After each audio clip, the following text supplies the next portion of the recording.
Merhaba arkadaşlar. Şimdi Eşkıya Dünyaya Hükümdar Olmaz yeni bölümünde nasıl izlendi? Şimdi sizlere analiz bilgisini paylaşacağım. Arkadaşlar şöyle söyleyeyim. Eşkıya Dünyaya Hükümdar Olmaz'ın geçen hafta analiz videosunu çektiğimde çok güzel seyirci çekiyor demiştim. Seyirci diziyi çok daha fazlasıyla beğendiğini belirtmiştim. Şimdi galiba Eşkıya Dünyaya Hükümdar Olmaz seyircisi şunu yapıyor. Birbirlerine sanki dizi güzel olduğu zaman bölüm birbirlerine haber veriyorlar.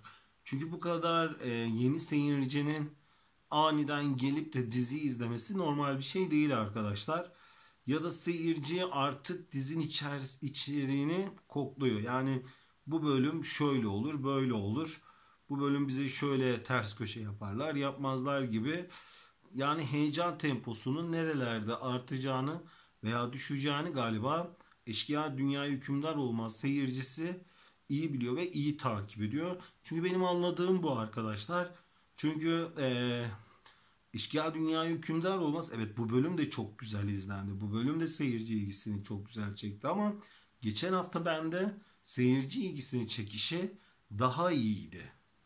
Ve şimdi o kadar iyi bir seyirci kitlesi normalde yeni bölüme de gelip ilgi göstermesi gerekiyor ki bir önceki bölümün tekrarında neler olup olmadığını güzel bir şekilde idrak etsinler veya çözsünler olayı.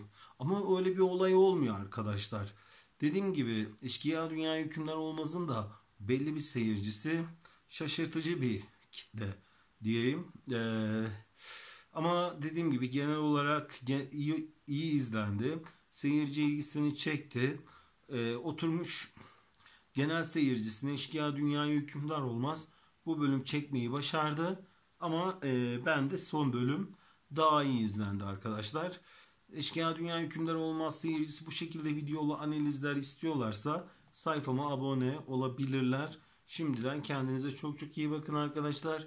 Haftaya Eşkıya Dünyaya Hükümdar Olmaz'ın yeni bölümünde görüşmek üzere.